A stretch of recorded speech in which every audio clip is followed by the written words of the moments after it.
Punjabi radio USA ਸੁਣ ਰਹੇ ਸਾਰੇ ਹੀ ਮਾਣਯੋਗ ਅਤੇ ਸਤਿਕਾਰਤ ਸਰੋਤਿਆਂ ਨੂੰ ਪੰਜਾਬੀ ਰੇਡੀਓ USA ਦੀ ਟੀਮ ਅਤੇ ਮੇਰੇ ਰਾਜਕਰਮਵੀਰ ਸਿੰਘ ਵੱਲੋਂ ਆਪ ਜੀ ਨੂੰ ਬਹੁਤ ਪਿਆਰ ਸਤਿਕਾਰ ਸਹਿਤ ਦੋਨੋਂ ਹੱਥ ਜੋੜ ਕੇ ਨਿੱਘੀ ਜਿਹੀ ਸਤਿ ਸ੍ਰੀ ਅਕਾਲ ਸਭ ਨੂੰ ਜੀਆਂ ਨੂੰ ਆਖਦੇ ਹਾਂ। ਸੋ ਤੇ ਪ੍ਰੋਗਰਾਮ ਖਬਰ ਤੇ ਨਜ਼ਰ ਦੇ ਵਿੱਚ ਆਪ ਸਭ ਦਾ ਨਿੱਘਾ ਸਵਾਗਤ ਹੈ। ਅੱਜ 22 ਨਵੰਬਰ ਦਿਨ ਮੰਗਲਵਾਰ ਤੇ ਸਾਡੇ ਨਾਲ ਸਵੇਰ ਦੇ ਖਬਰ ਤੇ ਨਜ਼ਰ ਪ੍ਰੋਗਰਾਮ ਦੇ ਵਿੱਚ ਜੁੜ ਚੁੱਕੇ ਨੇ ਮਿੰਟੂ ਗੁਰੂਸਰੀਆ ਜੀ ਮਲੋਟ ਸਟੂਡੀਓਜ਼ ਤੋਂ। ਮਿੰਟੂ ਜੀ ਨਿੱਘੀ ਜੀ ਆਇਆਂ ਨੂੰ ਪਿਆਰ ਭਰੀ ਸਤਿ ਸ੍ਰੀ ਅਕਾਲ ਜੀ। ਸ਼ੁਕਰੀਆ ਜੀ, ਸਾਰਿਆਂ ਨੂੰ ਸਤਿ ਸ੍ਰੀ ਅਕਾਲ। ਸਾਡੇ ਅੱਜ ਦੇ ਪ੍ਰੋਗਰਾਮ ਖਬਰ ਤੇ ਨਜ਼ਰ ਉਸ ਨੂੰ ਸਪਾਂਸਰ ਕਰਦੇ ਨੇ ਖਾਲਸਾ ਇੰਸ਼ੋਰੈਂਸ ਏਜੰਸੀ ਵਾਲੇ, ਜਿਨ੍ਹਾਂ ਦੇ ਕੋਲੋਂ ਤੁਸੀਂ ਹਰ ਇੱਕ ਤਰੀਕੇ ਦੀ ਇੰਸ਼ੋਰੈਂਸ ਕਰਵਾ ਸਕਦੇ ਹੋ। ਓਬਾਮਾ ਕੇਅਰ ਦੀ ਰੀਨਿਊਅਲ ਤੇ ਉਹਨਾਂ ਦੀਆਂ ਨਵੀਆਂ ਐਪਲੀਕੇਸ਼ਨ ਇਸ ਮੌਕੇ ਭਰੀਆਂ ਜਾ ਰਹੀਆਂ ਹਨ। ਇਹਨਾਂ ਨੂੰ ਕਿਸੇ ਵੀ ਤਰੀਕੇ ਦੀ ਇੰਸ਼ੋਰੈਂਸ ਲਈ ਜਾਂ ਓਬਾਮਾ ਕੇਅਰ ਲਈ ਜਾਣਕਾਰੀ ਲਈ ਕਾਲ ਕਰੋ 408-272-2500 ਦੇ ਉੱਤੇ। ਇਸ ਦੇ ਨਾਲ ਇੰਦਰ ਸੁਖਰਾਜ ਸਿੰਘ ਬਾਟ, ਈਸ਼ਰਦੀਪ ਕੌਰ ਬਾਟ ਮੈਲਬਰਨ ਆਸਟ੍ਰੇਲੀਆ ਤੋਂ ਅਤੇ Punjabi American senior citizen centre Bakersfield ਵਾਲੇ, ਇਹਨਾਂ ਸਾਰਿਆਂ ਦਾ ਅਸੀਂ ਬਹੁਤ ਬਹੁਤ ਧੰਨਵਾਦ ਕਰਦੇ ਹਾਂ। ਜੇਕਰ ਤੁਸੀਂ ਜਾਂ ਕੋਈ ਹੋਰ ਕਾਰੋਬਾਰ ਇਸ ਪ੍ਰੋਗਰਾਮ ਨੂੰ ਸਪਾਂਸਰ ਕਰਨਾ ਚਾਹੁੰਦੇ ਹੋ, ਸੰਪਰਕ ਕਰੋ ਨੰਬਰ 408-722-7698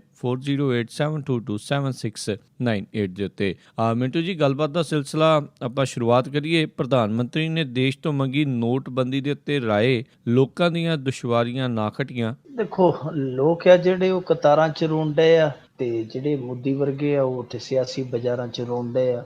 ਦੋਵੇਂ ਧਿਰਾਂ ਰੋਣ ਡਈਆਂ। ਇਹ ਪਤਾ ਨਹੀਂ ਕਿਸ ਤਰ੍ਹਾਂ ਦਾ ਪ੍ਰਧਾਨ ਮੰਤਰੀ ਮਿਲਿਆ ਦੇਸ਼ ਨੂੰ। ਜਦੋਂ ਕਦੇ ਫਸ ਜਾਂਦਾ ਤੇ ਫਿਰ ਉਦੋਂ ਰੋਣ ਲੱਗ ਪੈਂਦਾ। ਤੇ ਉਹਦਾ ਵੀ ਬੜੇ ਅਵੱਲੇ ਜਿਹੇ ਅੰਦਾਜ਼ ਦੇ ਨਾਲ ਆ, ਨਾਲੇ ਰੋਈ ਜਾਂਦਾ ਤੇ ਨਾਲੇ ਛਾਤੀ ਤੇ ਹੱਥ ਮਾਰੀ ਜਾਂਦਾ, ਮੈਂ ਆਹ ਕਰ ਦੂੰ, ਮੈਂ ਉਹ ਕਰ ਦੂੰ, ਉਹ ਕਰ ਦੂੰ, ਉਹ ਕਰ ਦੂੰ। ਇਹਨੇ ਰਾਏ ਮੰਗੀ ਆ ਕਿ ਮੈਨੂੰ ਰਾਏ ਦਿਓ। ਐਪ ਜਿਹੜੀ ਇਹਨੇ ਨਮੋ ਐਪ ਲਾਂਚ ਕੀਤੀ ਹੋਈ ਆ ਕਿ ਉਹਦੇ ਤੇ ਆ ਕੇ ਦੱਸੋ ਕਿ ਇਹ ਨੋਟਬੰਦੀ ਵਾਲਾ ਫੈਸਲਾ ਉਹ ਕਿਸ ਤਰ੍ਹਾਂ ਦਾ। ਲੋਕ ਦੱਸਣਗੇ। ਵੈਸੇ ਦੱਸਣ ਨੂੰ ਇਹਨਾਂ ਦੇ ਆਪਣੇ ਲੋਕ ਹੀ ਬੜੇ ਆ।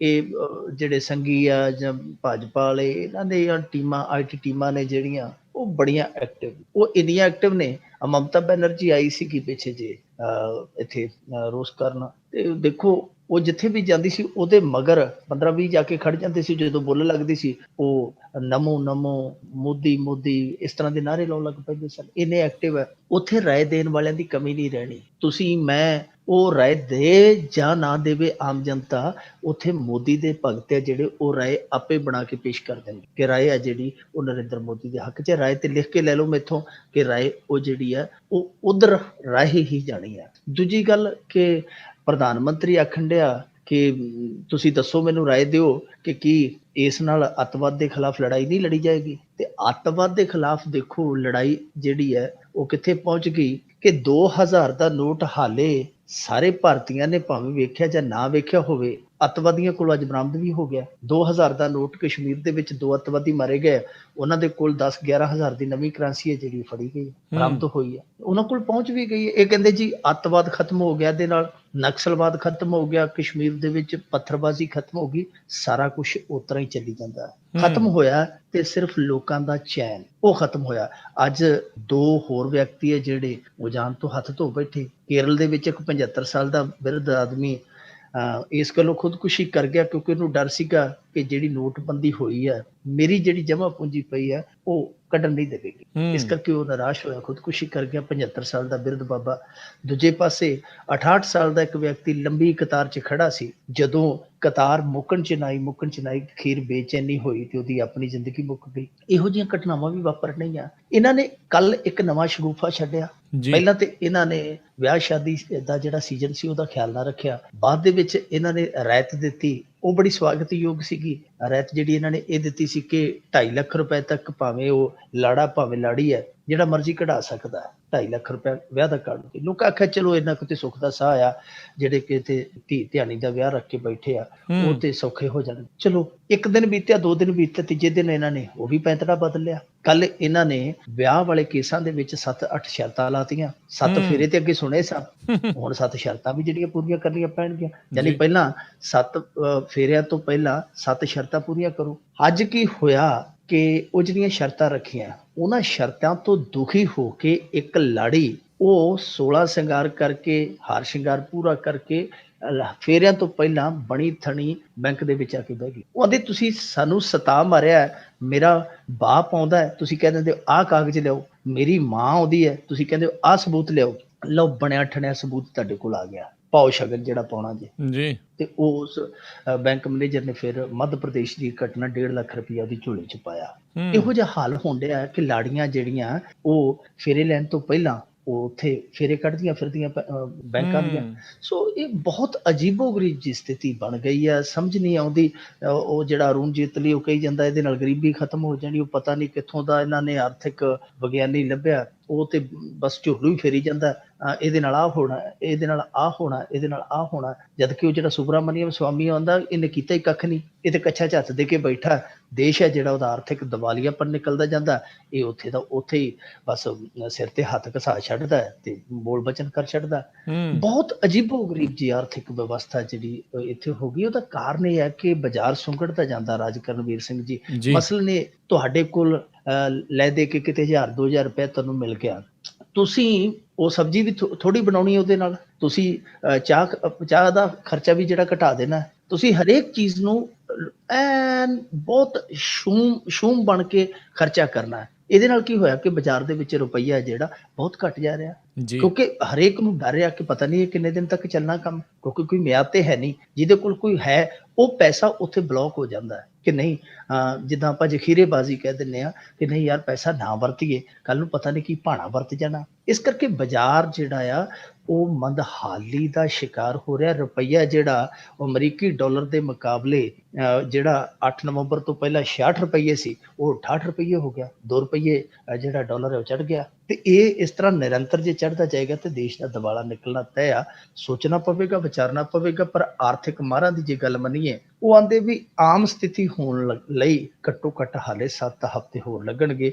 ਉਹ ਕਹਿੰਦੇ ਕਿ 10 ਲੱਖ ਕਰੋੜ ਰੁਪਏ ਦੀ ਨਵੀਂ ਕਰੰਸੀ ਹੈ ਜਿਹੜੀ ਉਹ ਛਾਪਣੀ ਪਵੇਗੀ, ਪਰ ਜਿਹੜੀ ਰਫ਼ਤਾਰ ਆ ਉਸ ਦੇ ਮੱਦੇ ਨਜ਼ਰ ਜੇ ਅੰਦਾਜ਼ਾ ਲਾਈਏ ਤੇ 7 ਹਫ਼ਤੇ ਹਾਲੇ ਮੋਦੀ ਦੀ ਇਹ ਜਿਹੜੀ ਨੋਟਬੰਦੀ ਆ ਉਹ ਵਕਤ ਪਾਈ ਰੱਖੇਗੀ। ਜੀ ਜੀ ਜੀ। ਅੱਗੇ ਵਧਦੇ ਹਾਂ ਮਿੰਟੂ ਜੀ। ਵੀ ਪਾਕਿਸਤਾਨੀ ਭਾਰਤੀ ਨੌਜਵਾਨ ਦਾ ਸਿਰ ਵੱਢ ਕੇ ਲੈ ਗਏ, ਸਰਹੱਦ ਤੇ ਭਾਰੀ ਗੋਲੀਬਾਰੀ। ਇਹ ਅੱਜ ਬੜੀ ਮੰਦਭਾਗੀ ਘਟਨਾ ਵਾਪਰੀ ਹੈ। ਤੜਕੇ ਸਵੇਰੇ 5 ਵਜੇ ਦੱਸਦੇ ਉਹਨਾਂ ਨੇ ਅਟੈਕ ਕੀਤਾ ਹੈ। ਇਹ ਤੇ ਦੱਸਦੇ ਆ ਕਿ ਗੋਲੀਬਾਰੀ ਕੀਤੀ ਹੈ, ਪਰ ਜਿਹੜੇ ਕੁਛ ਰੱਖਿਆ ਮਾਹਰ ਨੇ ਉਹ ਦੱਸਦੇ ਆ ਕਿ ਉਹਨਾਂ ਨੇ ਇਸ ਇਲਾਕੇ ਦੇ ਵਿੱਚ ਆ ਕੇ ਜਿਹੜਾ ਮੇਰੇ ਖਿਆਲ ਦੇ ਨਾਲ ਕੁਪਵਾੜਾ ਸੈਕਟਰ ਦੇ ਵਿੱਚ ਪੈਂਦਾ ਮਾਛਿਲ, ਉੱਥੇ ਅੰਦਰ ਆ ਕੇ ਭਾਰਤੀ ਫੌਜੀਆਂ ਤੇ ਹਮਲਾ ਕੀਤਾ। 3 ਜਵਾਨਾਂ ਨੂੰ ਮਾਰ ਦਿੱਤਾ ਤੇ 1 ਜਵਾਨ ਦਾ ਉਹ ਸਿਰ ਵੱਢ ਕੇ ਲੈ ਗਿਆ। ਇਹ ਬੜੀ ਮੰਦਭਾਗੀ ਘਟਨਾ, ਸਿਰ ਵੱਢ ਕੇ ਲੈ ਗਏ ਆ। ਇਸ ਤੋਂ ਪਹਿਲਾਂ ਵੀ 2 ਹਫ਼ਤੇ ਪਹਿਲਾਂ ਇੱਕ ਜਵਾਨ ਜਿਹੜਾ ਆ ਉਹ ਇਸੇ ਤਰ੍ਹਾਂ ਮਾਰਿਆ ਗਿਆ। ਸਾਡੇ ਮੀਡੀਆ ਨੇ, ਸਾਡੀ ਆਰਮੀ ਨੇ ਉਸ ਖਬਰ ਨੂੰ ਲੁਕਾ ਕੇ ਰੱਖਿਆ, ਬਹੁਤਾ ਪਤਾ ਨਹੀਂ ਲੱਗਿਆ, ਪਰ ਸਾਡੇ ਵਰਗਿਆਂ ਨੂੰ ਪਤਾ ਲੱਗ ਗਿਆ ਸੀ। ਉਹ ਮੁੰਡਾ ਸੀਗਾ ਤਰਨਤਾਰਨ ਦਾ ਮਨਦੀਪ, ਆ ਜਿਹੜਾ ਪਿੱਛੇ ਜੇ ਮਰਿਆ ਜੀ। ਉਸ ਮਾਮਲੇ ਦੇ ਵਿੱਚ ਵੀ ਇਹ ਗੱਲ ਸਾਹਮਣੇ ਆਈ ਸੀ ਕਿ ਉਹਨੂੰ ਮਾਰ ਕੇ ਤੇ ਸਿਰ ਲੈ ਗਏ ਆ, ਕਿਉਂਕਿ ਇਹ ਬੜੀ ਨਮੋਸ਼ੀ ਵਾਲੀ ਗੱਲ ਬਣ ਜਾਂਦੀ ਕਿਸੇ ਮੁਲਕ ਦੀ ਫੌਜ ਲਈ ਕਿ ਉਹ ਇਹਨਾਂ ਦੇ ਖੇਤਰ 'ਚ ਆ ਕੇ ਇਹਨਾਂ ਦਾ ਜਵਾਨ ਮਾਰ ਕੇ ਸਿਰ ਨਾ ਲੈ ਜਾਣ। ਅੱਜ ਵੀ ਇਹੋ ਕੁਝ ਹੀ ਵਾਪਰਿਆ। 3 ਉਹਨਾਂ ਨੇ ਮਾਰੇ ਆ, 1 ਦਾ ਸਿਰ ਉਹ ਨਾਲ ਲਿਜਾਣ 'ਚ ਕਾਮਯਾਬ। ਭਾਰਤੀ ਫੌਜ ਨੇ ਟਵੀਟ ਕਰਕੇ ਇਸ ਚੀਜ਼ ਨੂੰ ਅੱਜ ਪ੍ਰਵਾਨ ਵੀ ਕਰ ਲਿਆ ਕਿ ਉਹ ਇੱਕ ਲਾਸ਼ ਦੇ ਨਾਲ ਛੇੜਛਾੜ ਕਰਕੇ ਗਿਆ। ਵੇਖੋ, ਸਿੱਧੇ ਤੌਰ ਤੇ ਜਿਹੜਾ ਜਨੇਵਾ ਕਨਵੈਨਸ਼ਨ ਦਾ ਉਹ ਕਹੀਏ ਕਿ ਉਲੰਘਣ ਹੈ ਇਸ ਤਰ੍ਹਾਂ। ਵੈਸੇ ਵੀ ਮਨੁੱਖੀ ਅਧਿਕਾਰਾਂ ਦਾ ਬਹੁਤ ਠੀਕ ਹੈ, ਫੌਜਾਂ ਲੜਦੀਆਂ ਨੇ, ਪਰ ਇਹ ਤੇ ਗੈਰ ਮਨੁੱਖਤਾ ਦਾ ਮੈਂ ਕਹਾਂਗਾ ਕਿ ਇੱਕ ਚਰਮ ਹੈ। ਇਹ ਮਨੁੱਖੀ ਅਧਿਕਾਰਾਂ ਦਾ ਵੀ ਕਹੀਏ ਜਾਂ ਮਨੁੱਖਤਾ ਦਾ ਵੀ ਬਹੁਤ ਵੱਡਾ ਕਾਰਨ ਹੈ ਕਿ ਕਿਸੇ ਲਾਸ਼ ਨੂੰ ਇਸ ਤਰ੍ਹਾਂ ਬਹੁਤ ਵੱਡੇ ਪੱਧਰ ਤੇ ਉਹਨੂੰ ਨੁਕਸਾਨਦਾਇਕ ਕਰ ਦੇਣਾ ਜੀ। ਪਰ ਸਵਾਲ ਇਹ ਖੜਾ ਹੁੰਦਾ ਕਿ ਇਸ ਤਰ੍ਹਾਂ ਦੀਆਂ ਘਟਨਾਵਾਂ ਕਿਉਂ ਵਾਪਰਦੀਆਂ ਪਈਆਂ।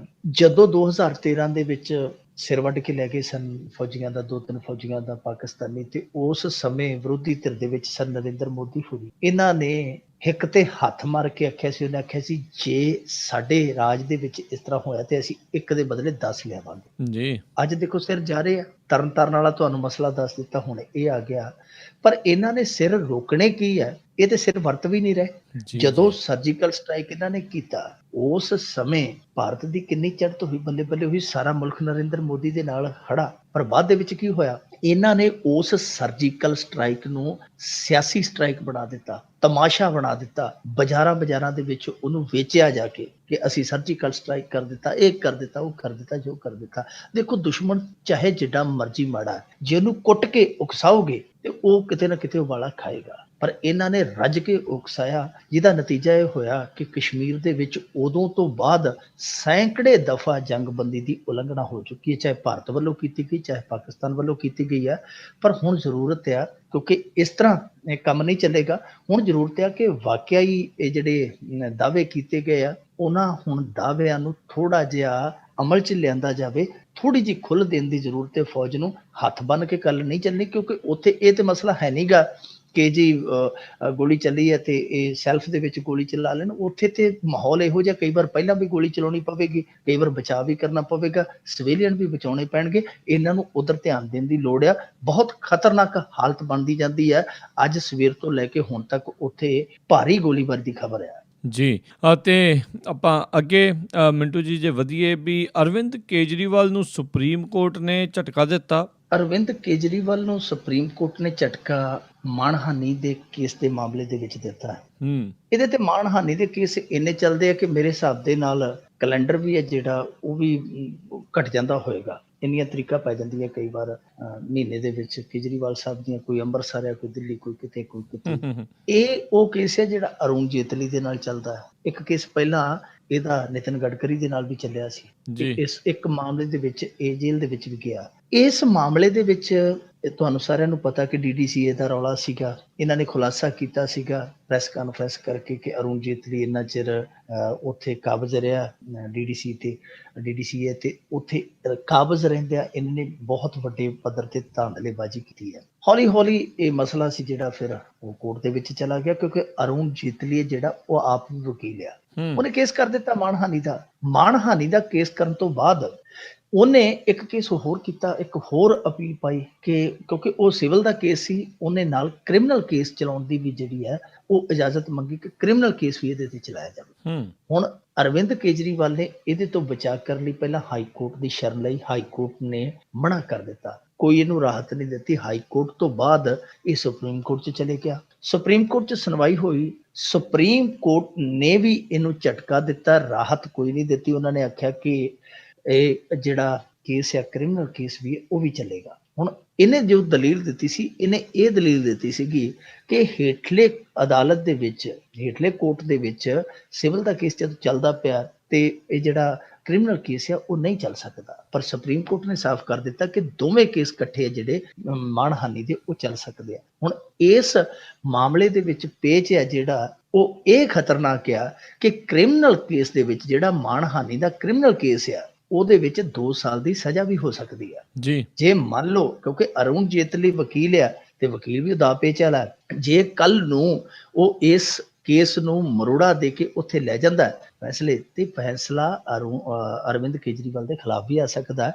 ਦੂਜੇ ਪਾਸੇ ਪੰਜਾਬ ਦੇ ਵਿੱਚ ਵੀ ਇਹਦਾ ਮਾਮਲਾ ਜਿਹੜਾ ਉਹ ਤੇਜ਼ੀ ਨਾਲ ਟ੍ਰਾਇਲ ਕਰਦੇ ਪਏ ਆ। ਹੁਣ ਅਗਲੀ ਤਰੀਕ ਹੈ ਜਿਹੜੀ ਗਵਾਹੀਆਂ ਤੇ ਆ। ਸੋ ਆਉਣ ਵਾਲੇ ਸਮੇਂ ਦੇ ਵਿੱਚ ਅਰਵਿੰਦ ਕੇਜਰੀਵਾਲ ਲਈ ਆ ਜਿਹੜੀ ਹਰੇਕ ਮਸਿਆ ਤੇ ਤਰੀਕ ਪੈਂਦੀ ਹੈ, ਕੋਈ ਇਹੋ ਜਿਹੀ ਵੀ ਪੁੱਠੀ ਪੈ ਸਕਦੀ ਹੈ ਕਿ ਇਹ ਅੱਗੇ ਜਾ ਕੇ ਇਹਦੇ ਸਿਆਸੀ ਕੈਰੀਅਰ ਲਈ ਕੋਈ ਬਹੁਤ ਵੱਡਾ ਖਤਰਾ ਵੀ ਸਾਬਤ ਹੋ ਸਕਦੀ ਆ। ਅਰਵਿੰਦ ਕੇਜਰੀਵਾਲ ਜਿਸ ਤਰੀਕੇ ਦੇ ਸਿਆਸਤਦਾਨ ਆ, ਜਿਸ ਤਰੀਕੇ ਦੀ ਉਹ ਸਿਆਸਤ ਕਰਦਾ ਹੈ, ਉਹ ਤੋਂ ਜਾਪਦਾ ਕਿ ਉਹ ਇਹਨਾਂ ਕੇਸਾਂ ਦੀ ਬਹੁਤੀ ਪਰਵਾਹ ਨਹੀਂ ਕਰਦਾ। ਉਹ ਨਿਰੰਤਰ ਆਪਦੀਆਂ ਜਿਹੜੀਆਂ ਸਿਆਸੀ ਚਾਲਾਂ ਉਹ ਚੱਲਦਾ ਜਾਂਦਾ ਹੈ। ਮਜੀਠੀਏ ਦੇ ਖਿਲਾਫ ਉਹ ਕਿੱਥੇ ਚੁੱਪ ਕਰਦਾ, ਉਹ ਹਾਲੇ ਵੀ ਬੋਲਦਾ। ਅਰੁਣ ਜੇਤਲੀ ਦੇ ਖਿਲਾਫ ਹਾਲੇ ਵੀ ਬੋਲਦਾ। ਯਾਨੀ ਉਹ ਲੱਗਦਾ ਹੈ ਕਿ ਉਹ ਇਹਨਾਂ ਚੀਜ਼ਾਂ ਤੋਂ ਨਿਰਭੈ ਆ। ਆਉਣ ਵਾਲੇ ਦਿਨਾਂ ਦੇ ਵਿੱਚ ਬੇਸ਼ੱਕ ਕਾਨੂੰਨੀ ਸ਼ਿਕੰਜਾ ਜਿੰਨਾ ਮਰਜ਼ੀ ਕੱਸਿਆ ਜਾਵੇ, ਕਿਉਂਕਿ ਜਿਵੇਂ ਜਿਵੇਂ ਇਲੈਕਸ਼ਨ ਆਉਣਗੇ ਅਰੁਣ ਜੇਤਲੀ ਦੇ ਖਿਲਾਫ ਜਾਂ ਮਜੀਠੀਏ ਦੇ ਖਿਲਾਫ, ਅੰਬਾਨੀਆਂ ਦੇ ਖਿਲਾਫ ਜਾਂ ਨਰਿੰਦਰ ਮੋਦੀ ਦੇ ਖਿਲਾਫ ਜਾਪਦਾ ਨਹੀਂ ਕਿ ਇਹ ਬੰਦਾ ਥੋੜਾ ਮੁਲਾਇਮ ਪੈ ਜਾਏਗਾ, ਥੋੜਾ ਕੂਲਾ ਹੋ ਜਾਏਗਾ। ਇਹਦੇ ਰੁਖ ਆ ਜਿਹੜੇ, ਇਹਦੇ ਸੋਰੇ ਜਿਹੜੇ ਇਸ ਤਰ੍ਹਾਂ ਦੇ ਰਹਿਣ 'ਚ ਜਾਪਦੇ। ਜੀ ਅਗਲੀ ਆਪਾਂ ਗੱਲ ਕਰੀਏ ਵੀ ਸਹਾਰਾ ਤੇ ਬਿਰਲਾ ਗਰੁੱਪ ਨੂੰ ਫੰਡਿੰਗ ਦੇ ਮਾਮਲੇ ਨੂੰ ਸੁਪਰੀਮ ਕੋਰਟ ਵਿੱਚ ਵਿਚਾਰਨ ਲਈ ਜਿਹੜੇ ਜੀ ਤਿਆਰ ਹੋਏ ਆ। ਦੇਖੋ, ਇਹ ਚੀਜ਼ ਅਰਵਿੰਦ ਕੇਜਰੀਵਾਲ ਨੇ ਚੁੱਕੀ ਸੀ ਜੀ। ਬਹੁਤ ਘੱਟ ਲੋਕਾਂ ਨੇ ਉਹਦੇ ਤੇ ਯਕੀਨ ਕੀਤਾ। ਕਹਿੰਦੇ ਜੀ ਅਰਵਿੰਦ ਕੇਜਰੀਵਾਲ ਤੇ ਥੱਬਾ ਕਾਗਜ਼ਾਂ ਦਾ ਸ਼ੀਲਾ ਦੀਕਸ਼ਿਤ ਦੇ ਖਿਲਾਫ ਹੀ ਚੁੱਕੀ ਫਿਰਦਾ ਸੀ, ਉਹਦਾ ਕੀ ਹੋਇਆ। ਪਰ ਇਸ ਮਾਮਲੇ 'ਚ ਅਰਵਿੰਦ ਕੇਜਰੀਵਾਲ ਗਲਤ ਨਹੀਂ ਸੀ। ਉਹਨੇ ਬਕਾਇਦਾ ਇੱਕ ਦਿਨ ਦਾ ਆਪਣਾ ਵਿਧਾਨ ਸਭਾ ਦਾ ਸੈਸ਼ਨ ਸੱਦ ਕੇ ਰਿਕਾਰਡ ਦੇ ਵਿੱਚ ਇਹ ਚੀਜ਼ ਦਰਜ ਕਰਵਾਈ ਸੀ। ਹੁਣ ਉਸ ਮੁੱਦੇ ਨੂੰ ਇੱਕ ਗੈਰ ਸਰਕਾਰੀ ਸੰਗਠਨ ਹੈ, ਜਿਹੜਾ ਸਮਾਜ ਸੇਵੀ ਸੰਗਠਨ ਹੈ, ਉਹ ਸੁਪਰੀਮ ਕੋਰਟ ਦੇ ਵਿੱਚ ਲੈ ਗਿਆ। ਸੁਪਰੀਮ ਕੋਰਟ ਦੇ ਵਿੱਚ ਜਾ ਕੇ ਉਹਨੇ ਹਵਾਲੇ ਦਿੱਤੇ ਕਿ ਇੱਕ ਤੇ ਸਹਾਰਾ ਗਰੁੱਪ ਤੇ ਦੂਸਰਾ ਬਿਰਲਿਆਂ ਦਾ ਗਰੁੱਪ ਹੈ ਜਿਹੜਾ, ਇਹਨਾਂ ਤੇ ਛਾਪਾ ਪਿਆ ਸੀ 2013-14 ਦੇ ਵਿੱਚ, 13 ਦੇ ਵਿੱਚ। ਤਾਂ ਉਸ ਛਾਪੇ ਦੇ ਦੌਰਾਨ ਲੈਪਟਾਪ ਤੇ ਬਲੈਕਬੇਰੀ ਟੈਲੀਫੋਨ ਹੁੰਦੇ ਆ ਜਿਹੜੇ, ਉਹਨਾਂ ਦੇ ਵਿੱਚੋਂ ਬਹੁਤ ਸਾਰੀਆਂ ਇਹੋ ਜਿਹੀਆਂ ਐਂਟਰੀਆਂ ਫੜੀਆਂ ਗਈਆਂ ਸਨ ਜੋ ਨਰਿੰਦਰ ਮੋਦੀ ਤੇ ਸ਼ਿਵਰਾਜ ਚੌਹਾਨ ਵਰਗੇ ਜਿਹੜੇ ਇੱਧਰਲੇ ਹੋਰ ਦੁੱਕੇ ਤਿੱਕੇ ਹੈ ਇਹਨਾਂ ਦੇ, ਇੱਧਰ ਐਂਟਰੀਆਂ ਹੋਈਆਂ। ਹੁਣ ਦੇਖੋ ਅਰਵਿੰਦ ਕੇਜਰੀਵਾਲ ਨੇ ਜਦੋਂ ਇਹ ਗੱਲ ਚੁੱਕੀ ਤੇ ਭਾਰਤ ਦਾ ਜਿਹੜਾ ਮੀਡੀਆ ਸੀ ਉਹ ਸੁਸਰੀਆਂ ਨੂੰ ਸੌਂ ਗਿਆ, ਕਿਸੇ ਨੇ ਗੱਲ ਹੀ ਨਹੀਂ ਚੁੱਕੀ। ਹੁਣ ਜਦੋਂ ਸੁਪਰੀਮ ਕੋਰਟ ਨੇ ਇਸ ਗੱਲ ਨੂੰ ਪ੍ਰਵਾਨ ਕਰ ਲਿਆ ਕਿ ਅਸੀਂ ਸੁਣਵਾਈ ਕਰਾਂਗੇ, ਹੁਣ ਸਾਰੇ ਖਬਰਾਂ ਲਾਈ ਜਾਂਦੇ ਆ ਕਿ ਇਹ ਹੋ ਗਿਆ ਜੀ, ਉਹ ਹੋ ਗਿਆ। ਪਰ ਜਦੋਂ ਵਿਧਾਨ ਸਭਾ ਦੇ ਵਿੱਚ ਦਿੱਲੀ ਦੇ ਅੰਦਰ ਅਰਵਿੰਦ ਕੇਜਰੀਵਾਲ ਨੇ ਇਹ ਰਿਕਾਰਡ ਦੇ ਵਿੱਚ ਗੱਲ ਦਰਜ ਕਰਵਾਈ ਕਿ ਆਹ ਐਂਟਰੀ ਹੈ, ਤੇ ਉਹ ਕੋਈ ਵੀ ਯਕੀਨ ਕਰਨ ਨੂੰ ਤਿਆਰ ਨਹੀਂ ਸੀ।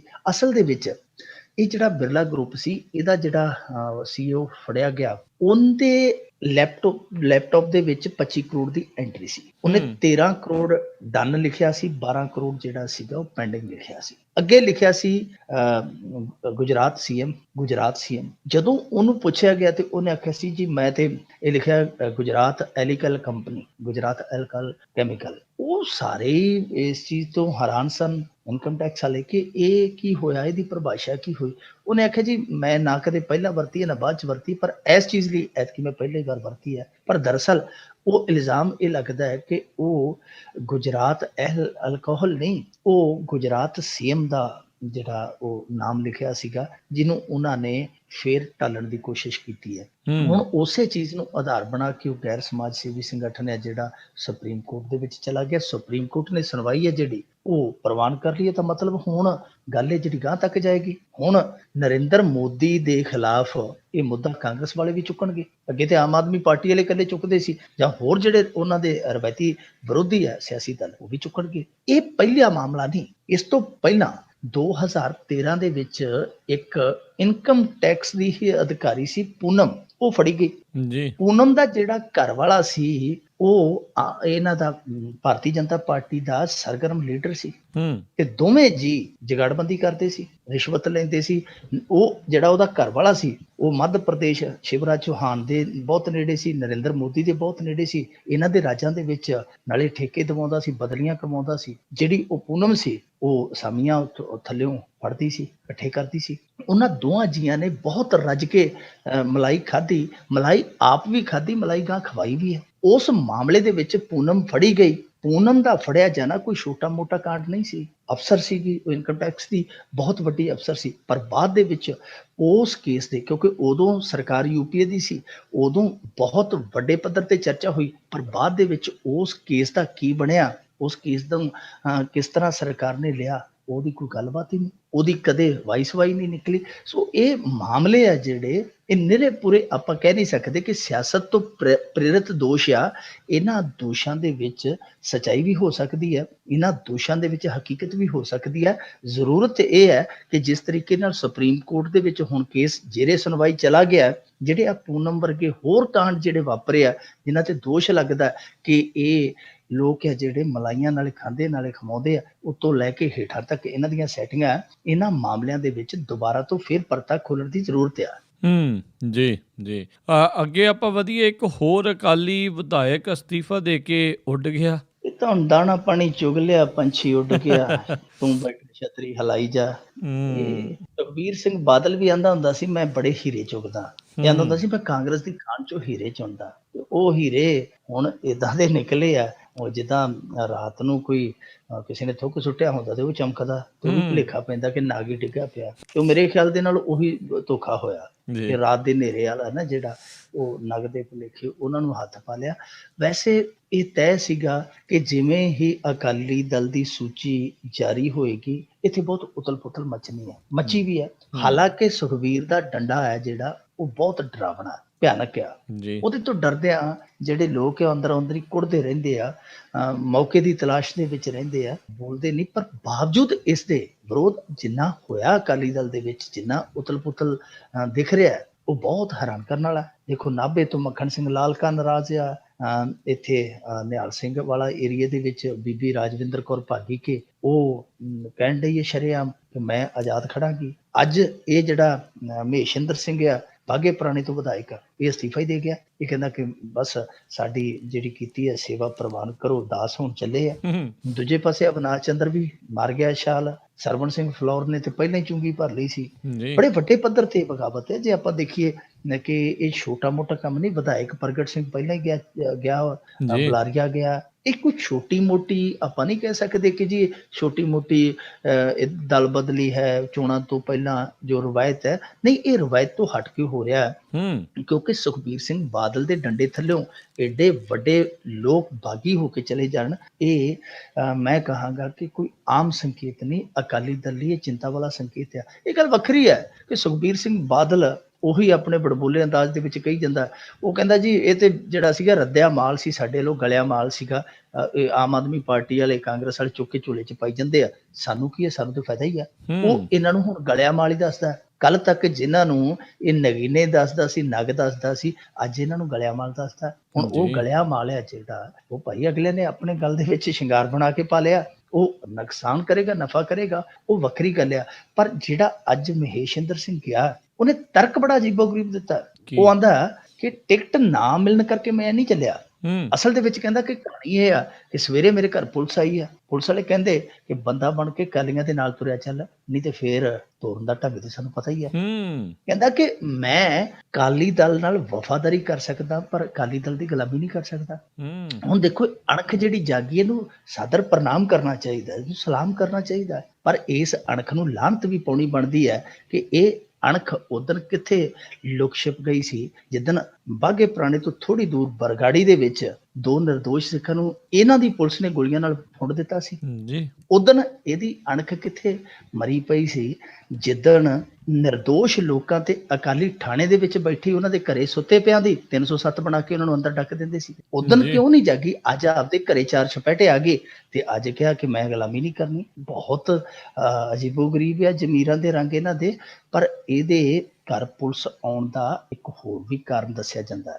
ਪਿਛਲਾ ਕਾਰਨ ਲੋਕ ਦੱਸਦੇ ਆ ਕਿ ਇਹਦਾ ਜਿਹੜਾ ਮੁੰਡਾ ਹੈ ਉਹ ਵੀ ਬੜਾ ਸਾਊਸ ਲੱਗ ਗਿਆ। ਦੱਸਦੇ ਇਹ ਹੈ ਕਿ ਜਿਵੇਂ ਇਹਦਾ ਪਤਾ ਲੱਗਿਆ ਉਹਨਾਂ ਨੇ ਉਹਦੇ ਕਾਗਜ਼ ਪੱਤਰ ਹੈ ਜਿਹੜੇ ਉਹ ਖੋਲ੍ਹਣੇ ਸ਼ੁਰੂ ਕਰ ਦਿੱਤੇ। ਆਉਣ ਵਾਲੇ ਦਿਨਾਂ 'ਚ ਮਹੇਸ਼ ਇੰਦਰ ਸਿੰਘ ਨੂੰ ਇੱਕ ਜ਼ੋਰ ਕਾ ਝਟਕਾ ਧੀਰੇ ਸੇ ਦਿੱਤਾ ਵੀ ਜਾ ਸਕਦਾ ਹੈ। ਲੱਗਣੀ ਵਾਲਾ ਜੀ, ਇਹ ਵੀ ਤਿਆਰ ਹੀ ਰਹਿਣ ਹੁਣ ਜੀ। ਅਗਲੀ ਗੱਲ ਕਰੀਏ, ਕੇਜਰੀਵਾਲ ਦੀ ਪੰਜਾਬ ਦੀ ਰੈਲੀ ਦੇ ਵਿੱਚ ਆਪ ਸਮਰਥਕਾਂ ਨੇ ਹੀ ਕੀਤਾ ਹੈ ਆਪ ਦੇ ਉਮੀਦਵਾਰ ਦਾ ਵਿਰੋਧ। ਚਰਚਾ ਤੇ ਇਹ ਵੀ ਹੈ ਕਿ ਵਿਰੋਧ ਕਰਵਾਇਆ ਵੀ ਆਪਦਿਆਂ ਨੇ ਇਹਨਾਂ ਦੇ। ਚਰਚਾ ਤੇ ਇਹ ਵੀ ਹੈ ਕਿ ਇਹ ਜਿਹੜਾ ਵਿਰੋਧ ਹੋਇਆ ਹੈ ਇਹ ਹੋਇਆ ਨਹੀਂ, ਵਿਰੋਧ ਕਰਵਾਇਆ ਗਿਆ। ਚਰਚੇ ਕਈ ਕਿਸਮ ਦੇ ਆ। ਵੈਸੇ ਕੇਜਰੀਵਾਲ ਨੇ ਜਿਹੜਾ ਇੱਥੇ ਰੰਗ ਬੰਨਿਆ, ਮੈਂ ਜਿਵੇਂ ਅੱਗੇ ਕਿਹਾ ਸੀਗਾ ਇਹਦੇ ਆਉਣ ਤੋਂ ਇੱਕ ਦਿਨ ਪਹਿਲਾਂ ਕਿ ਅਰਵਿੰਦ ਕੇਜਰੀਵਾਲ ਬੂਸਟ ਦੇ ਸਕਦਾ ਕਿਉਂਕਿ ਹੌਸਲੇ ਇਹਨਾਂ ਦੇ ਟੁੱਟੇ ਪਏ ਆ, ਏਕਤਾ ਖਿੰਡੀ ਪਈ ਆ। ਅਰਵਿੰਦ ਕੇਜਰੀਵਾਲ ਦੇ ਆਉਣ ਨਾਲ ਇੱਕ ਤੇ ਜੋ ਪੱਟ ਉਤਾ ਪਿਆ ਉਹ ਜਿਹੜੀ ਏਕਤਾ ਦੇ ਰੂਪ ਦੇ ਵਿੱਚ ਤਬਦੀਲ ਹੋਏਗੀ।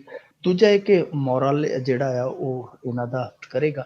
ਪਰ ਇਹ ਜੋ ਅੱਜ ਕਰਤੂਤ ਕੀਤੀ ਹੈ ਗਲਤ। ਦੇਖੋ, ਤੁਹਾਡਾ ਨੈਸ਼ਨਲ ਲੀਡਰ ਹੈ ਜਿਹੜਾ ਉਹ ਸੰਬੋਧਨ ਕਰਦਾ ਪਿਆ, ਘੱਟੋ-ਘੱਟ ਤੁਸੀਂ ਉਹਦੀ ਰੱਖ ਵਿਖਾਓ। ਇੱਥੇ ਉਲਟ ਹੋਇਆ ਕਿ ਕੁਝ ਗਰੁੱਪ ਸੀਗੇ ਜਿਹੜੇ ਵਿਰੋਧ ਦੇ ਵਿੱਚ, ਉਹਨਾਂ ਨੇ ਬੈਨਰ ਚੁੱਕੇ ਸਨ ਫੂਲਕਾ ਸਾਹਿਬ ਦੇ। ਉਹ ਜਿਹੜਾ ਗੁਰਵਿੰਦਰ ਸਿੰਘ ਕੰਗ ਆ ਉਹਦੇ ਇਹ ਵਾਪਸ ਲਓ ਜੀ, ਟਿਕਟ ਵਾਪਸ ਲਓ, ਬੜਾ ਸ਼ੋਰਗੁਲ ਕੀਤਾ। ਉਹਦੇ ਵਿੱਚ ਕੀ ਹੋਇਆ ਕਿ ਮੈਸੇਜ ਇਹ ਗਿਆ ਕਿ ਆਮ ਆਦਮੀ ਪਾਰਟੀ ਦੇ ਅੰਦਰ ਸਭ ਕੁਝ ਠੀਕ ਨਹੀਂ ਤੇ ਅਰਵਿੰਦ ਕੇਜਰੀਵਾਲ ਖੁਦ ਆ ਕੇ ਵੀ ਉਸ ਗਲਤ ਹੋਏ ਨੂੰ ਸੰਭਾਲ ਨਹੀਂ ਪਾ ਰਿਹਾ, ਉਸ ਖਿਲਾਰੇ ਨੂੰ ਸਮੇਟ ਨਹੀਂ ਪਾ ਰਿਹਾ। ਇਹਦੇ ਵਿੱਚ ਹੁਣ ਇਹ ਵੀ ਹੈ ਕਿ ਅੱਜ ਤੇ ਆਮ ਆਦਮੀ ਪਾਰਟੀ ਦੇ ਸਮਰਥਕਾਂ ਨੇ ਆਪ ਕੀਤਾ, ਕੱਲ ਨੂੰ ਇਹ ਹੋ ਸਕਦਾ ਹੈ ਕਿ ਦੂਜੀਆਂ ਰੈਲੀਆਂ 'ਚ ਜਿਹੜੇ ਦੂਜੇ ਆ ਉਹ ਟੋਪੀਆਂ ਪਾ ਕੇ ਭੇਜ ਦੇਣ ਕਿਸੇ ਨੂੰ, ਮੁੜ ਕੇ ਉਹ ਕਰੀ ਆਉਣ, ਫਿਰ ਸਾਰੀਆਂ ਰੈਲੀਆਂ 'ਚ ਹੀ ਕਰ ਦੇਣ। ਇਹਦੇ ਨਾਲ ਇਹਨਾਂ ਦੀ ਖੇਡ ਖਿਲਰੇਗੀ। ਇਹਨਾਂ ਦੇ ਸਮਰਥਕਾਂ ਨੂੰ ਥੋੜਾ ਬਹੁਤ ਸੋਚਣਾ ਚਾਹੀਦਾ ਸੀ। ਉਹਨਾਂ ਤੋਂ ਟਾਈਮ ਲੈ ਲੈਂਦੇ, ਮਿਲ ਕੇ ਗੱਲ ਕਹਿ ਦਿੰਦੇ ਕਿ ਭਾਈ ਸਾਨੂੰ ਇਹ ਟਿਕਟ ਹੈ ਜਿਹੜੀ ਉਹ ਮਨਜ਼ੂਰ ਨਹੀਂ। ਹੁਣ ਇਹ ਵੀ ਇੱਕ ਕਮਾਲ ਦੀ ਗੱਲ ਹੈ ਰਾਜਕਰਨਵੀਰ ਸਿੰਘ ਜੀ,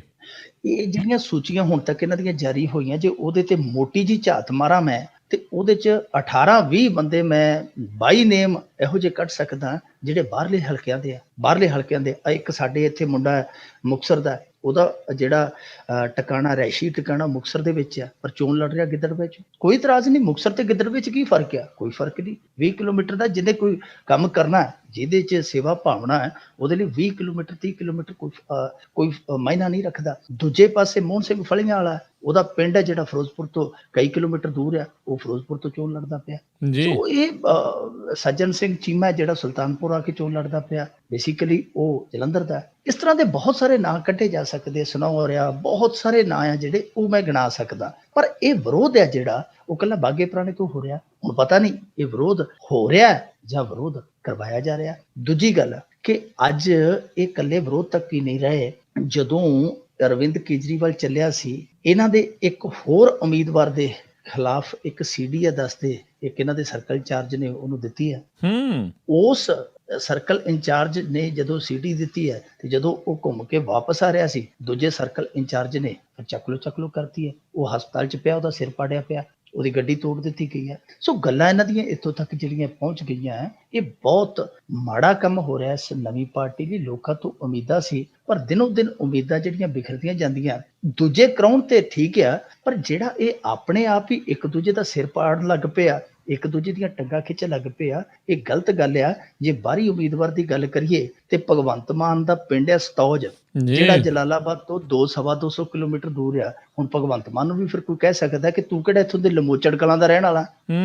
ਜੀ ਬਿਲਕੁਲ। ਤੇ ਅੱਗੇ ਆਪਾਂ ਗੱਲ ਕਰੀਏ, ਅਕਾਲੀ ਦਲ ਨੇ ਕਿਹਾ ਅਪਰਾਧੀਆਂ ਨਾਲ ਗੱਠਜੋੜ ਕਰਕੇ ਆਪ ਨੇ ਹਾਰ ਕਬੂਲੀ, ਤੇ ਇਹ ਜਿਹੜੇ ਆਪ ਇੰਨੇ ਅਪਰਾਧੀ ਪੈਦਾ ਕਰਦੇ ਉਹਦਾ ਕੀ?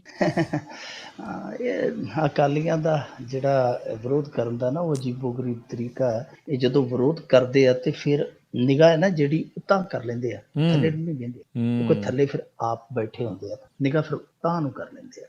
ਇਹਨਾਂ ਨੇ ਬੈਂਸ ਭਰਾਵਾਂ ਤੇ ਤੰਜ਼ ਕੱਸੀ ਆ ਕਿ ਜੀ ਇਹ ਤੇ ਅਪਰਾਧੀ ਨੇ, ਇਹਨਾਂ ਨਾਲ ਗੱਠਜੋੜ ਕਰਕੇ ਆਮ ਆਦਮੀ ਪਾਰਟੀ ਨੇ ਹਾਰ ਕਬੂਲੀ ਹੈ। ਦਲਜੀਤ ਸਿੰਘ ਚੀਮਾ ਜਿਹੜਾ ਵਿਚਾਰਾ ਉਹ ਇਸੇ ਕੰਮ ਨੂੰ ਰੱਖਿਆ, ਜਾਂ ਤੇ ਉਹ ਸਵਾਗਤ ਕਰ ਛੱਡਦਾ, ਜਾਂ ਉਹ ਬਿਆਨ ਦੇ ਛੱਡਦਾ, ਜਾਂ ਟੈਲੀਵਿਜ਼ਨ ਡਿਬੇਟ ਤੇ ਆ ਕੇ ਉਹ ਮੱਥਾ ਮਾਰ ਜਾਂਦਾ ਲੋਕਾਂ ਦੇ ਨਾਲ, ਲੋਕਾਂ ਦੀਆਂ ਚੰਗੀਆਂ ਤੱਤੀਆਂ ਖਰੀਆਂ ਵੀ ਸੁਣ ਕੇ ਚਲਾ ਜਾਂਦਾ, ਬੰਦਾ ਚੰਗਾ।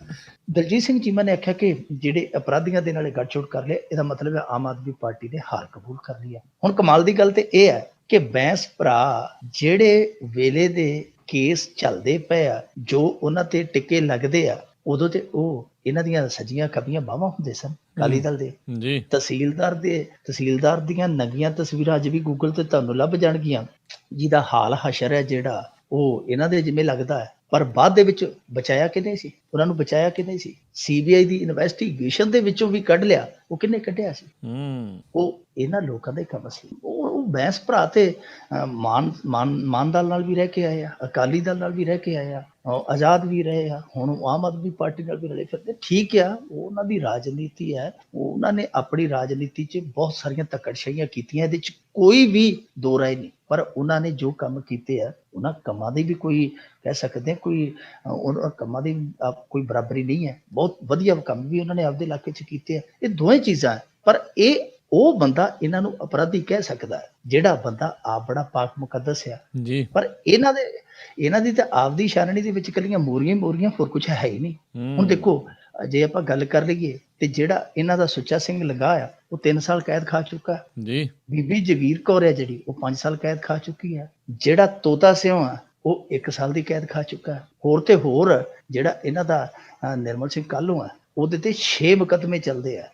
ਹੋਰ ਤੇ ਹੋਰ ਛੱਡੋ, ਸੁਖਬੀਰ ਸਿੰਘ ਬਾਦਲ ਤੇ ਵੀ ਕੇਸ ਚੱਲਦਾ ਮਾਰ ਕੁਟਾਈ ਦਾ। ਸੋ ਸਾਰੇ ਹੀ ਇੱਕੋ ਜਿਹੇ ਆ, ਇਸ ਹਮਾਮ ਦੇ ਵਿੱਚ ਨੰਗੇ ਹੀ ਆ। ਪਰ ਦਲਜੀਤ ਸਿੰਘ ਚੀਮਾ ਕੀ ਕਰੇ? ਚੀਮਾ ਸਾਹਿਬ ਦੀ ਮਜਬੂਰੀ ਹੈ, ਉਹਨੂੰ ਇਹ ਬਿਆਨ ਦੇਣਾ ਹੀ ਪੈਣਾ ਸੀ। ਪਰ ਬਿਆਨ ਦੇ ਕੇ ਉਹ ਆਪ ਹੱਸਿਆ ਜ਼ਰੂਰ ਹੋਏਗਾ ਕਿ ਅਸੀਂ ਉਸ ਅੰਬ ਨੂੰ ਗਲਿਆ ਦੱਸਦੇ ਪਏ ਆ ਜੋ ਸਾਡੀ ਟੋਕਰੀ ਦੇ ਵਿੱਚ ਬਹੁਤ ਚਿਰ ਰਹਿ ਕੇ ਗਿਆ। ਜੀ। ਅਤੇ ਜਾਂਦੇ ਜੇ ਆਪਾਂ ਅਖੀਰਲੀ ਗੱਲ ਕਰ ਲਈਏ ਵੀ ਸਰਬੱਤ ਖਾਲਸਾ ਲਈ ਇਸ ਵਾਰ ਨਹੀਂ ਮੰਗਾਂਗੇ ਇਜਾਜ਼ਤ, ਦਾਦੂਵਾਲ ਦਾ ਐਲਾਨ। ਸਰਬੱਤ ਖਾਲਸਾ ਵਾਲੇ ਵੀ ਨਾ ਹੁਣ ਬਿਖਰੇ ਜੇ ਪਏ ਆ। ਬਿਖਰਾ ਜਿਹੜਾ ਉਹ ਸਪਸ਼ਟ ਨਜ਼ਰ ਆਉਂਦਾ ਇਹਨਾਂ ਦੇ ਵਿੱਚ। ਜਿਹੜਾ ਤਾਲਮੇਲ ਸੀ ਨਾ, ਜੋ ਇਹਨਾਂ ਦੀ ਤਾਕਤ ਸੀ, ਕਿਉਂਕਿ ਕਿਸੇ ਵੀ ਸੰਗਠਨ ਦਾ, ਕਿਸੇ ਵੀ ਟੀਮ ਦਾ ਜਿਹੜਾ ਤਾਲਮੇਲ ਹੁੰਦਾ, ਉਹੀ ਉਹਦੀ ਤਾਕਤ ਹੁੰਦੀ। ਜਦੋਂ ਇਹ ਬਿਖਰਾ ਦਾ ਸ਼ਿਕਾਰ ਹੋ ਜਾਂਦਾ ਹੈ, ਇਹ ਖਿੰਡ ਜਾਂਦਾ, ਕਹਿੰਦੇ ਹੁੰਦੇ ਆ ਖਿੰਡੀ ਹੋਈ ਸ਼ਕਤੀ ਹੈ ਜਿਹੜੀ ਉਹ ਮਿੱਟੀ ਦੇ ਸਮਾਨ ਹੁੰਦੀ। ਸੰਗਠਿਤ ਸ਼ਕਤੀ ਹੀ ਜਿਹੜੀ ਹੈ ਉਹ ਫਤਿਹ ਹਾਸਲ ਕਰਦੀ ਹੈ। ਤੇ ਇੱਥੇ ਸ਼ਕਤੀ ਹੈ ਜਿਹੜੀ ਉਹ ਖਿੰਡ ਦੀ ਨਜ਼ਰ ਆਉਂਦੀ ਹੈ। ਖਿੰਡ ਦੀ ਨਜ਼ਰ ਕਿਵੇਂ ਆਉਂਦੀ ਹੈ ਕਿ ਇੱਕ ਤੇ 5 ਪਿਆਰੇ ਜਿਹੜੇ ਦੂਰੀ ਬਣਾ ਗਏ ਆ। ਦੂਜੀ ਗੱਲ ਕਿ ਜਿਹੜੇ ਪੰਥਕ ਤਾਲਮੇਲ ਕਮੇਟੀ ਦੇ ਮੈਂਬਰ ਸਨ, ਮੁਖੀ ਕਹਿ ਲਓ ਗਿਆਨੀ ਕੇਵਲ ਸਿੰਘ, ਉਹਨਾਂ ਨੇ ਇਸ ਸਰਬੱਤ ਖਾਲਸਾ ਦੀ ਹੋਂਦ ਤੇ ਹੀ ਸਵਾਲੀਆ ਨਿਸ਼ਾਨ ਖੜਾ ਕਰ ਦਿੱਤਾ। ਉਹ ਕਹਿੰਦੇ ਕਿ ਨਾ ਵਿਧੀ ਵਿਧਾਨ ਆ, ਨਾ ਕੋਈ ਸਿਧਾਂਤ ਆ, ਤੇ ਨਾ ਹੀ ਇਹ ਸਰਬ ਪ੍ਰਵਾਨਿਤ ਹੈ ਸਰਬੱਤ ਖਾਲਸਾ ਕਿੱਧਰ ਦਾ। ਹਾਲਾਂਕਿ ਉਹ ਇਸ ਆਯੋਜਨ ਦੇ ਵਿੱਚ ਪਹਿਲਾਂ ਤਾਲਮੇਲ ਕਰਾ ਰਹੇ ਸਨ ਜਥੇਬੰਦੀਆਂ ਦਾ, ਪਰ ਹੁਣ ਕੱਲ ਤੱਕ ਉਹ ਇਹ ਗੱਲ ਆ ਕੇ ਆ। ਦੂਜੇ ਪਾਸੇ ਤਾਲਮੇਲ ਕਿਹੋ ਜਿਹਾ? ਤਾਲਮੇਲ ਇਹੋ ਜਿਹਾ ਕਿ ਦਾਦੂਵਾਲ ਸਾਹਿਬ ਤੇ ਹੁਣ ਇਧਰ ਬੜਕਾ ਮਾਰੀ ਜਾਂਦੇ ਆ ਕਿ ਅਸੀਂ ਇਜਾਜ਼ਤ ਨਹੀਂ ਲੈਣੀ, ਆਗਿਆ ਨਹੀਂ ਲੈਣੀ, ਇਹ ਕਰਾਂਗੇ ਉਹ ਕਰਾਂਗੇ। ਪਰ ਦੂਜੇ ਪਾਸੇ ਸਰਦਾਰ ਸਿਮਰਨਜੀਤ ਸਿੰਘ ਮਾਨ ਪਟੀਸ਼ਨ ਪਾਈ ਖੜੇ ਹਾਈ ਕੋਰਟ ਦੇ ਵਿੱਚ। ਉਹ ਕਹਿੰਦੇ ਜੀ ਸਾਨੂੰ ਇਹ ਸਰਬੱਤ ਖਾਲਸਾ ਨਹੀਂ ਕਰਨ ਦਿੰਦੇ ਸਰਕਾਰ ਵਾਲੇ, ਸਾਨੂੰ ਇਜਾਜ਼ਤ ਦਿਓ, ਸਾਨੂੰ ਕਰਕੇ ਦਿਓ। ਉਹ 27 ਨਵੰਬਰ ਦੀ ਤਰੀਕ ਮੰਗੀ ਖੜਿਆ, ਇਹ 8 ਦਸੰਬਰ ਦਾ ਸਰਬੱਤ ਖਾਲਸਾ ਕਰਨ ਨੂੰ ਫਿਰਦਾ। ਹੁਣ ਸਰਬੱਤ ਖਾਲਸਾ ਜਦ ਫਿਰ ਦੋ ਹੋ ਰਹੇ ਆ, ਇੱਕ ਸਿਮਰਨਜੀਤ ਸਿੰਘ ਮਾਨ ਵਾਲਾ, ਇੱਕ ਦਾਦੂਵਾਲ ਵਾਲਾ। ਉਹ ਕੁਛ ਕਹਿ ਰਿਹਾ, ਉਹ ਕੁਛ ਕਹਿ ਰਿਹਾ। ਇਸ ਕਰਕੇ ਨਜ਼ਰ ਇਹ ਆਉਂਦਾ ਕਿ ਆਪਸੀ ਤਾਲਮੇਲ ਵੀ ਜਿਹੜਾ ਉਹ ਗੜਬੜਾ ਗਿਆ। ਆਉਣ ਵਾਲੇ ਦਿਨਾਂ ਦੇ ਵਿੱਚ ਥੋੜਾ ਜਿਹਾ ਸਾਫ਼ ਹੋਏਗਾ ਕੀ ਬਣਦਾ ਹੈ। ਹਾਲਾਂਕਿ ਹਾਈ ਕੋਰਟ ਨੇ ਉਹਨਾਂ ਦੀ ਸੁਣਵਾਈ ਨੂੰ ਪ੍ਰਵਾਨ ਕਰ ਲਿਆ। ਸਿਮਰਨਜੀਤ ਸਿੰਘ ਮਾਨ ਹੋਰਾਂ ਨੇ ਜਿਹੜੀ ਉਹ ਪਟੀਸ਼ਨ ਪਾਈ ਹੈ ਉਹਦੇ ਤੇ ਫੈਸਲਾ ਆਏਗਾ। ਪਰ ਹਾਲ ਦੀ ਘੜੀ ਦੇਖਦੇ ਹਾਂ, ਇੰਤਜ਼ਾਰ ਕਰਦੇ ਹਾਂ ਕਿ ਇਹ ਸਰਬੱਤ ਖਾਲਸਾ ਕਿਸ ਕਰਵਟ ਬੈਠੇਗਾ। ਪਰ ਸਵਾਲ ਇਹ ਖੜਾ ਹੁੰਦਾ ਹੈ ਕਿ ਚੋਣਾਂ ਤੋਂ ਪਹਿਲਾਂ ਹੀ ਸਰਬੱਤ ਖਾਲਸਾ ਦੀ ਜਿੱਦ ਕਿਉਂ ਤੋਂ ਫੜੀ ਗਈ ਹੈ। ਜਦੋਂ ਸਰਬੱਤ ਖਾਲਸਾ, ਜਦੋਂ ਇਹ ਗੈਰ ਸਿਆਸੀ ਆਯੋਜਨ ਹੈ, ਧਾਰਮਿਕ ਆਯੋਜਨ ਆ, ਸਰਬੱਤ ਖਾਲਸਾ ਦੇ ਜਥੇਦਾਰ ਚੁਣੇ ਆਲਰੇਡੀ ਹੈਗੇ ਆ। ਜਿਹੜੀ ਕਮੇਟੀ ਦੀ ਗੱਲ ਆ ਉਹ ਹਾਊਸ ਨੂੰ ਪ੍ਰਵਾਨਗੀ ਮਿਲ ਚੁੱਕੀ ਹੈ, ਸੰਵਿਧਾਨਕ ਤੌਰ ਤੇ ਉਹ ਜਾਇਜ਼ ਹੋ ਗਈ ਹੈ। ਇਹ ਫਿਰ ਸਰਬੱਤ ਖਾਲਸਾ ਜਿਹੜਾ ਕਿਉਂ ਨਹੀਂ ਵਿਸਾਖੀ ਤੇ ਕੀਤਾ ਜਾ ਸਕਦਾ? ਜਦੋਂ ਤਖਤ ਸ੍ਰੀ ਦਮਦਮਾ ਸਾਹਿਬ ਵਿਖੇ ਕੌਮ ਦਾ ਬਹੁਤ ਵੱਡਾ ਹਿੱਸਾ ਜਿਹੜਾ ਜੁੜਦਾ, ਤਾਂ ਉੱਥੇ ਧਾਰਮਿਕ ਏਜੰਡਾ ਜੇ ਉਸ ਵੇਲੇ ਰੱਖਿਆ ਜਾਵੇ ਤਾਂ ਮੇਰੇ ਖਿਆਲ ਦੇ ਨਾਲ ਬਹੁਤ ਬਿਹਤਰ ਹੈ। ਪਰ ਕਿਉਂਕਿ ਇਹ ਇਕੱਲਾ ਧਾਰਮਿਕ ਆਯੋਜਨ ਨਹੀਂ ਹੈ, ਕੁਛ ਨਾ ਕੁਛ ਹੈ, ਜਿਹੜਾ ਕੁਛ ਨਾ ਕੁਛ ਹੈ ਉਹ ਸਿਆਸੀ ਮਫਾਦ ਵੀ ਪਾਲਿਆ ਜਾ ਰਿਹਾ। ਇਸ ਕਰਕੇ ਕੋਸ਼ਿਸ਼ ਕੀਤੀ ਜਾ ਰਹੀ ਹੈ ਕਿ ਇਲੈਕਸ਼ਨ ਤੋਂ ਪਹਿਲਾਂ ਕੀਤਾ ਜਾਵੇ। ਹੁਣ ਦੇਖੋ ਸਫਲਤਾ ਮਿਲਦੀ ਹੈ ਜਾਂ ਨਹੀਂ ਮਿਲਦੀ, ਉਹ ਸਮਾਂ ਦੱਸੇ। ਜੀ ਬਿਲਕੁਲ ਬਿਲਕੁਲ। ਤੇ ਬਹੁਤ ਬਹੁਤ ਧੰਨਵਾਦ ਕਰਦੇ ਹਾਂ ਤੁਹਾਡਾ ਮਿੰਟੂ ਜੀ, ਤੁਸੀਂ ਸਾਡੇ ਨਾਲ ਜੁੜੇ, ਇਹਨਾਂ ਖਬਰਾਂ ਬਾਰੇ ਸਾਨੂੰ ਵਿਸਤਾਰ 'ਚ ਜਾਣਕਾਰੀਆਂ ਦਿੱਤੀਆਂ। ਅਗਲੇ ਬੁਲੇਟਿਨ ਤੱਕ ਲਈ ਤੁਹਾਡਾ ਬਹੁਤ ਬਹੁਤ ਧੰਨਵਾਦ, ਮਿਹਰਬਾਨੀ, ਸਤਿ ਸ੍ਰੀ ਅਕਾਲ। ਸਤਿ ਸ੍ਰੀ ਅਕਾਲ। ਤੇ ਇਸ ਤੋਂ ਇੱਥੇ ਹੀ ਸਾਡਾ ਅੱਜ ਦਾ ਇਹ ਪ੍ਰੋਗਰਾਮ ਖਬਰ ਤੇ ਨਜ਼ਰ ਉਹ ਵੀ ਸਮਾਪਤ ਹੈ। ਹੁਣ ਮੈਨੂੰ ਰਾਜਕਨਵੀਰ ਸਿੰਘ ਨੂੰ ਵੀ ਇਜਾਜ਼ਤ ਦਿਓ। ਮੇਰੇ ਵੱਲੋਂ ਵੀ ਆਪ ਸਭ ਨੂੰ ਬਹੁਤ ਪਿਆਰ ਸਤਿਕਾਰ ਸਾਹਿਬ ਦੋਨੋਂ ਵਾਰ ਜੋੜ ਕੇ ਨਿੱਘੀ ਜਿਹੀ ਸਤਿ ਸ੍ਰੀ ਅਕਾਲ। ਯੂਨੀਵਰਸਿਟੀ ਰਹੋ, ਹੱਸਦੇ ਖੇਲਦੇ ਰਹੋ ਤੇ ਸੁਣਦੇ ਰਹੋ ਪੰਜਾਬੀ ਰੇਡੀਓ USA।